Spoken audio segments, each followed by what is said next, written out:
Hello everyone, welcome to my channel. आज हम लोग शुरू करने जा रहे हैं ऑपरेटर्स के बारे में हम लोग समझेंगे ऑपरेटर्स होते क्या हैं और उसके टाइप्स क्या हैं। हम लोग आज मेनली 3 ऑपरेटर्स के बारे में बात करेंगे, बाकी ऑपरेटर्स के बारे में अगली वीडियो में बात करेंगे। पहले हम लोग बात करेंगे ऑपरेटर के बारे में। स्टार्ट करते हैं। तो पहला ऑपरेटर है हमारा अरिथमेटिक ऑपरेटर। अरिथमेटिक ऑपरेटर क्या होते हैं इसको हम लोग समझेंगे। सबसे पहले मैं आपको ये बता दूँ कि ऑपरेटर्स क्या होते हैं। ऑपरेटर्स हमारे जो होते हैं उनको हम लोग यूज़ करते हैं किसी भी तरह के डेटा मैनिपुलेशन में। अब डेटा मैनिपुलेशन क्या होता है कि जब भी हमें कोई डेटा में कुछ भी मैनिपुलेट करना है या फिर कोई कैलकुलेशन करनी है, जब भी हमें किसी डेटा पे कोई भी तरह की कैलकुलेशन करनी है, लाइक हमें एडिशन करना है, हमें सब्ट्रैक्शन करना है, हमें मल्टीप्लाई करना है दो नंबर को, हमें डिवाइड करना है, कोई भी ऑपरेशन करना है, हमें कंपेयर करना है, तो हम लोग उसके लिए ऑपरेटर्स की मदद लेते हैं। ठीक है। तो हम लोग पहला स्टार्ट करते हैं अरिथमेटिक ऑपरेटर। इसको आप सब ने जानते ही होंगे, इसको हम लोग प्लस कहते हैं। ये हमारा माइनस हो गया, बहुत बेसिक बेसिक है ये सब। मल्टीप्लिकेशन हो गया, इसके बाद ये आपका डिवीज़न हो गया, डिवाइड भी जिसे हम लोग कहते हैं। ठीक है। ये हमारा होता है मॉड्यूलस ऑपरेटर। मॉड्यूलस, इसका काम क्या होता है शायद इसमें से आप लोग कई लोग नहीं जानते होंगे, मैं बताता हूँ। मॉड्यूलस ऑपरेटर का काम ये होता है कि हमें जब भी किसी नंबर से हम किसी नंबर को डिवाइड करते हैं तो जो हमारा रिमाइंडर बचता है उसको ये रिटर्न करता है। जैसे मान लीजिए कि मैंने 20 नंबर लिया और उसको मान लेते हैं 6 से डिवाइड किया। 6 से डिविजिबल नहीं है, हम मान लेते हैं कि इसको हमने 6 से डिवाइड किया। तो जब हम लोग 6 से डिवाइड करेंगे तो 3 टाइम्स जाएगा, 6 3 ज़ा 18 और 2 बचेगा जिसको हम लोग यहाँ ऊपर लिखते हैं, और ये आपका 6 हो गया। ठीक है। तो ये जो 2 है ये हमारा रिमाइंडर है। तो ये मॉड्यूलस ऑपरेटर जब भी हम ऐसे लिखेंगे 20 मॉड्यूलस 6, तो ये 2 रिटर्न करेगा। ठीक है। इसी तरह ये फंक्शन करता है। हम लोग इसके प्रैक्टिकल्स भी देखेंगे। पहले एक बार मैं आपको सारे ऑपरेटर्स के बारे में बता दूं, उसके बाद हम लोग कोड करके भी देखेंगे। ठीक है। ये आपके रिलेशनल ऑपरेटर होते हैं जिसे हम लोग कंपैरिजन भी कहते हैं। Comparison operators. कंपैरिजन ऑपरेटर का नाम ही आपको बता सकता है कि इसका क्यों इसका नाम कंपैरिजन है, बिकॉज हम लोग किसी दो वैल्यू को कंपेयर कर रहे हैं। ठीक है। अब जैसे ये है, ये आपका हो गया greater than equal to, less than equal to not equal to. जैसे मान लीजिए कि मैंने कोई वैल्यू ले ली, मान लीजिए ए मैंने कोई वैल्यू ले ली जिसकी वैल्यू 10 थी, मान लीजिए बी मैंने कोई वैल्यू ले ली जिसकी वैल्यू 50 थी। अब मुझे इनको कंपेयर करना है कि कौन बड़ा है कौन छोटा है। तो जैसे मान लीजिए मैंने लगाया 10 लेस देन 50, क्या ये सही है? हाँ ये सही है, 10 क्योंकि हमारा 50 से छोटा होता है, तो ये क्या रिटर्न करेगा? ट्रू या फिर 1। कंप्यूटर की लैंग्वेज में हमेशा याद रखिएगा, 1 को ट्रू कहते हैं और 0 को फॉल्स कहते हैं। ठीक है। तो हमारा रिलेशनल ऑपरेटर जो भी जब भी कंपेयर करता है तो जो उसका रिटर्न होता है वो हमेशा बुलियन टाइप होता है। ठीक है। बुलियन टाइप ही रिटर्न करता है। ठीक है। तो जैसे 10 हमारा 50 से छोटा है तो ये हमेशा ट्रू रिटर्न करेगा। अब मैं अगर इसी को ही मान लीजिए ऐसे लिख दूँ, 10 क्या ग्रेटर है 50 से, तो ये हमारी वैल्यू गलत है, तो यहाँ पर या तो फॉल्स आएगा इधर 0 लिख के आएगा। ठीक है। तो ये हमारा रिलेशनल ऑपरेटर हो गया। इक्वल टू हमारा बताता है कि दो वैल्यू जो हमने दी है क्या वो सेम है या नहीं है। जैसे मान लीजिए कि मैंने लिखा 5 इक्वल टू 5, तो ये ट्रू हमारा रिटर्न करके देगा। ठीक है। अगर मान लीजिए मैंने लिख दिया 5 इक्वल टू 4, तो ये हमारा फॉल्स रिटर्न कर देगा। इसी तरह हमारे पास एक होता है not equal to. Not equal to का क्या मतलब होता है, क्या दो वैल्यू इक्वल नहीं है। अगर मैं मान लीजिए ऐसे लिख देता हूँ, क्या 5 4 के बराबर नहीं है, हाँ ये ट्रू है, तो ये हमें ट्रू रिटर्न करेगा। अगर मैं सेम वैल्यू यहाँ लिखूंगा, ए में कोई वैल्यू लिखता हूँ जो नॉट इक और ए ही देता हूँ, तो हमेशा ये फॉल्स आएगा, क्योंकि वो वैल्यू दोनों इक्वल होगी, इसलिए हमेशा ये फॉल्स रिटर्न करेगा। ठीक है। इसके बाद अगले स्लाइड पे चलते हैं। अब लॉजिकल ऑपरेटर, ये भी एक इम्पॉर्टेंट है, काफ़ी यूज़ होता है ये कोडिंग में। जब भी आप इसको यूज़ करेंगे, लूप बहुत सारे कंडीशनल्स में यूज़ होते हैं, जब भी हमें एक से ज़्यादा कंडीशन देनी रहती है, चेक करना रहता है, उसमें होता है। इसको हम लोग कहते हैं लॉजिकल एंड। ठीक है। इसको हम लोग कहते हैं लॉजिकल एंड। लॉजिकल एंड का क्या मतलब होता है, हम चेक करते हैं कि जब दो वैल्यू, मान लीजिए हमने कोई एक वैल्यू ली, इस बीच में ऑपरेटर हो गया, इसको हम लोग कहते हैं ऑपरेंड्स। अगर आप लोग को नहीं पता तो बता दो, इसको कहते हैं ऑपरेंड्स। जो वैल्यू को हम लोग यूज़ करते हैं इसको कहते हैं ऑपरेंड और इसको कहते हैं ऑपरेटर्स। ठीक है। अब जैसे मान लीजिए मैं एग्जांपल लेता हूँ कि अब हमें लॉजिकल एंड यूज़ करना है, तो हमने मान लीजिए सिंबल लगा दिया, मान लीजिए हमने यहाँ कोई वैल्यू दे दी, तो ये चेक करेगा कि क्या ये दोनों कंडीशन ट्रू है, तो ये ट्रू रिटर्न करेगा। ठीक है। इसको और अच्छे से हम लोग अभी समझेंगे। ऐसे समझिए कि मैं एक टेबल बना देता हूँ, आप ऐसे समझिए, एक मैं ले लेता हूँ, इसमें एक्स ले लेता हूँ, एक वेरिएबल वाई ले लेता हूँ, और आपका यहाँ पर जो वैल्यू होगी वो मैं लिखूँगा। ठीक है, दोनों को कैलकुलेट करके। अब हम लोग इसमें बेसिक समझेंगे। ज़ीरो, मान लीजिए कि दोनों वैल्यू गलत है, मान लेते एक गलत है एक सही है, एक सही है एक गलत है, या फिर मान लेते दोनों सही। तो किस कंडीशन में क्या देगा इसको हम लोग चेक करेंगे। मैंने क्या बताया, जब दोनों वैल्यू सही होगी तो हमेशा ये 1 रिटर्न करेगा, अदरवाइज 0 रिटर्न करेगा। ठीक है। इसको हम लोग और अच्छे से अगर समझना चाहें तो हम लोग इसको ऐसे समझ सकते हैं कि वो वैल्यू, जैसे आप समझिए, अच्छा मैं आपको एक चीज़ और बता दूँ, काफ़ी इम्पोर्टेंट है ये सी के पर्सपेक्टिव में, कि जब भी हम लोग कोई वैल्यू, जैसे अगर ज़ीरो लेते हैं तो उसको हमेशा ज़ीरो कंसिडर की जाती है, या फिर उसको सी के लैंग्वेज में ट्रू कंसिडर किया जाता है। ठीक। लेकिन जब भी हम लोग वन लेते हैं या वन से कोई भी ग्रेटर वैल्यू लेते हैं, तो भी सी हमेशा इसको ट्रू वन कंसिडर करता है, या फिर इसको आप कहेंगे ट्रू करता है कंसिडर। ठीक है। मेरे कहने का ये मतलब है, जैसे मान लीजिए कि अगर मैंने यहाँ दिया 5 और दे दिया एंड 5, तो इसको ट्रू समझेगा सी, और इसको भी ट्रू समझेगा और इस पे एंड लगाएगा, और जब एंड लगाएगा तो मैंने क्या बताया था, अगर दोनों ट्रू है तो ट्रू रिटर्न करेगा। ठीक। ये हमारा हो गया logical and operator.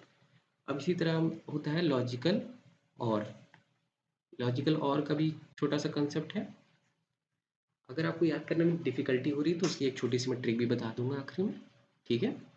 X Y, और मान लीजिए एक्स है और का सिंबल होता है ये। ठीक है। अब जैसे इसमें भी हमने चार कंडीशन ले ली, कि मान लीजिए कि हमने दोनों ज़ीरो कर लिया, एक ट्रू है एक फॉल्स है, एक ट्रू है फिर एक फॉल्स है, एक ट्रू है और दूसरा भी ट्रू है। तब इसमें क्या होगा, इसमें हम बात कर रहे हैं और की। और में क्या होता है कि जब दोनों फॉल्स होता है तो ही फॉल्स होता है, अदरवाइज वन होता है। ठीक है। इसको हम लोग कैसे याद रख सकते हैं, इसको हम लोग ऐसे याद रख सकते हैं कि और मतलब क्या होता है हिंदी में, या तो आप समझे होंगे, और मतलब या, हिंदी में कहें या, कि या तो ये या तो ये। तो ऐसे अगर आप याद करेंगे कि either of any value is true, then value then return is true.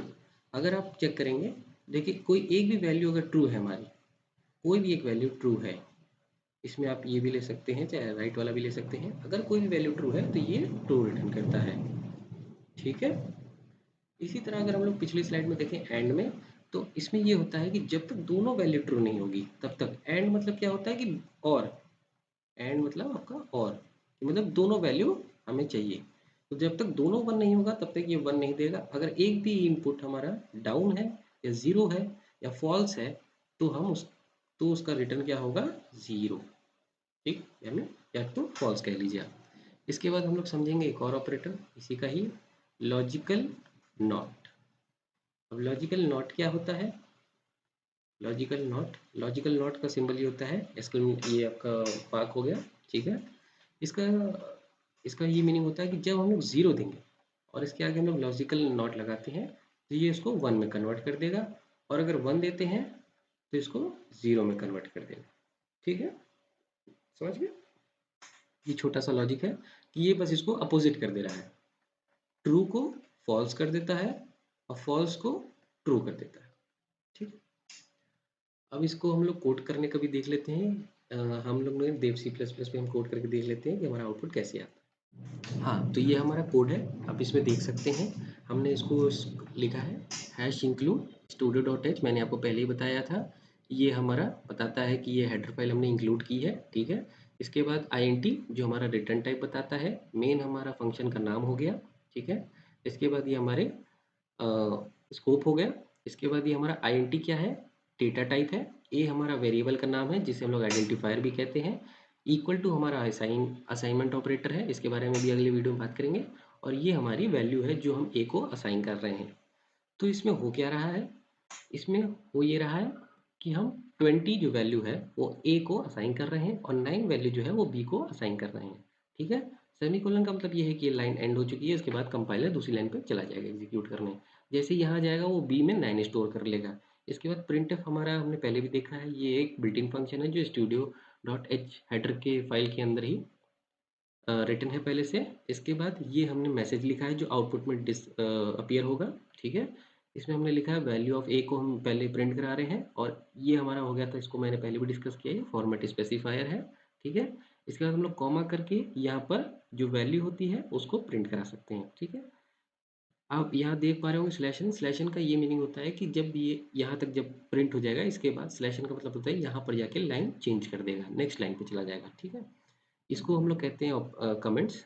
आप 2 स्लैश देके कभी भी किसी भी जगह पे कमेंट दे सकते हैं ताकि हम लोग जब भी दोबारा इस कोड को रिविजिट करें तो उसमें रीडेबिलिटी अच्छी है हमारी, ठीक है। इसी तरह हमने सारे कमेंट्स लिखे हैं कि क्या क्या उस पर प्रिंट होगा आउटपुट पे हमारे। तो एडिशन होगा, एडिशन के लिए हमने देखिए A+B लिखा है, यहाँ पर A-B सब्ट्रैक्शन के लिए किया है, ए मल्टीप्लाई मल्टीप्लिकेशन के लिए हो गया, ए डिवीजन हो गया, मॉडुलस यहाँ वैल्यू रिटर्न करेगा। इसी तरह हमने रिलेशनल ऑपरेटर के सारे लिखे हैं कि क्या ए हमारा बड़ा है, if a is greater than और equal to, if a is less than equal to, if a is then a less than और equal to b, if a is equal to b और a is not equal to b. तो सारे की value हमारे output पर print होगी। अभी इसको रन करा के भी देखेंगे। लॉजिकल ऑपरेटर क्या होता है मैंने आपको बताया ही, हमने एक वैल्यू दे दी है, एक केस उसमें से उठा के दे दिया है जो हमने पढ़ा था। आपको अगर ध्यान होगा हमने 0 0 दिया था, 0 1 दिया था, 1 0। तो थर्ड केस जो हमारा है यहाँ पर वो रन होगा, ठीक है। हमने सी की वैल्यू 1 दी है, डी की वैल्यू 0 दी है, इसको ये प्रिंट करेगा हमारे। और उसके बाद लॉजिकल एंड ऑपरेटर जो हमारा है इस पर परफॉर्म करेगा, सी और डी पे उस पर एंड लगाएगा, लॉजिकल एंड, फिर लॉजिकल और लगाएगा और सी पे हमारा नॉट लगेगा और डी पे हमारा नॉट लगेगा।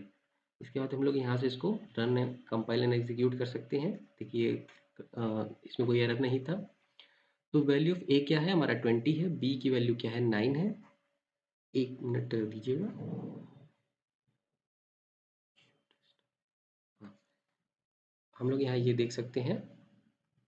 देखिए यहाँ पर क्या है, जब हमने ये एक्चुअली रन कैसे करता है आइए इसको हम लोग थोड़ा समझ लें। ए हमारा ये हो गया,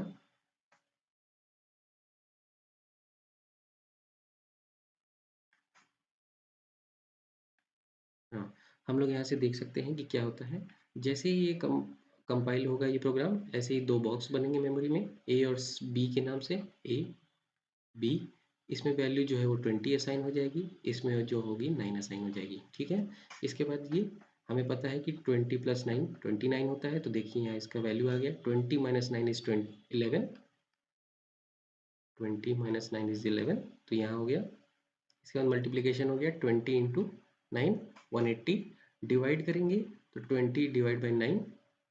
अब इसमें आप ध्यान दिए रहेंगे तो हम लोग जब डिवाइड करेंगे तो 2 पॉइंट समथिंग वैल्यू आएगी अकॉर्डिंग टू मैथ्स। बट यहाँ क्या हो रहा है, ये डिवीजन में क्या आ रहा है, सिर्फ 2 आ रहा है। क्यों आ रहा है, क्योंकि हमने इसको इंटीजर टाइप लिया है। जब भी हम लोग इंटीजर टाइप लेते हैं और उसमें वैल्यू कुछ ऐसी टाइप की देते हैं, समथिंग मान लीजिए हमने ऐसी कोई वैल्यू दी, तो क्या करेगा, इस वैल्यू को ही सिर्फ लेगा, बाकी सबको इग्नोर कर देगा, ठीक है। इसीलिए हमारा प्रिंट ये आया। मगर हम इसको कैसे ठीक कर सकते हैं, हम लोग फ्लोट का इस्तेमाल कर सकते हैं। अगर हम लोग यहाँ फ्लोट का इस्तेमाल करेंगे तो ये वैल्यू ठीक हो जाएगी, पूरी आएगी। मॉडुलस मैंने आपको बताया ही था, 2 आएगा यहाँ पर। अब यहाँ पर हम लोग देख लेते हैं 20 और 9 का कंपैरिजन कर लेते हैं। क्या 29 से बड़ा है, ट्रू। क्या 29 से बड़ा और इक्वल टू है, सही है। क्या 9 से छोटा, क्या 9 बड़ा है, नहीं। क्या 9 इक्वल टू बड़ा है, नहीं। क्या ये दोनों इक्वल है, नहीं। क्या ये दोनों नॉट इक्वल है, सही। ठीक है। तो यहाँ पर आप देख रहे होंगे यहाँ ट्रू आया जहाँ पर वैल्यू हमारी कंडीशन ट्रू हो रही थी, ठीक है। इसके बाद आप यहाँ पर देखेंगे लॉजिकल वाले में, तो हमने 2 वेरिएबल डिफाइन किया था, सी और डी। इसमें हमने 1 दे दिया, इसमें हमने 0 दे दिया। तो हमारा ये थर्ड केस था, जिसमें आपको याद होगा कि जब हमने एंड की बात की थी तो यहाँ 0 आ रहा था, और की बात करेंगे तो 1 आएगा, और नॉट की बात करेंगे, अगर 1 नॉट करेंगे तो हमारा आएगा 0, और 0 नॉट करेंगे तो 1 आएगा। ठीक है, इसी तरह आप यहाँ देख सकते हैं कि इन दोनों का नॉट क्या आ रहा है, इन दोनों का एंड क्या आ रहा है, हमारा 0 आ रहा है, इन दोनों का और क्या आएगा, 1 आएगा। ठीक है, 1 का देखिए नॉट क्या होगा, 0 होगा, और डी का जो नॉट होगा वो 1 होगा। तो हमने ये अपना लॉजिकल ऑपरेटर, हमने सारे ऑपरेटर्स देख लिए जो जो आज हमने, आई होप सो आप लोग को सारे ऑपरेटर्स के बारे में समझ में आया होगा। ठीक है, अब अगले हम लोग वीडियो में सारा अदर ऑपरेटर्स जो भी होते हैं उसको हम लोग कवर करेंगे। ठीक है, सो थैंक यू।